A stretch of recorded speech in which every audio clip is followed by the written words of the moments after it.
बापरे अजी काय झालं जी काकाजी काय झाला?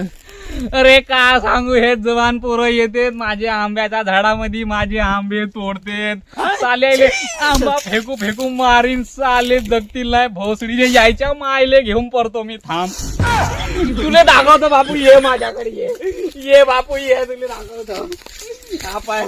आपाय माझे आंबे, पाय माझे आंबे सपा खराब करून ठेवले, भोसडीच्या नाही यायचा, नरकात जागा नाही भेटेल. ये दाखवतो बापू, ये दाखवतो तुले. ए बाय भोसडीचे, ए बाय भोसडीचे, ए बाय माझ्या झाडाला भोग पाडून ठेवले. आज यायच्या चांगली गोष्ट आहे काय? भोकाला मी जातो घरी. आता माझ्या बुडकीला बोलवला तो नाही यायचा, लेड बोलतो ते चाली.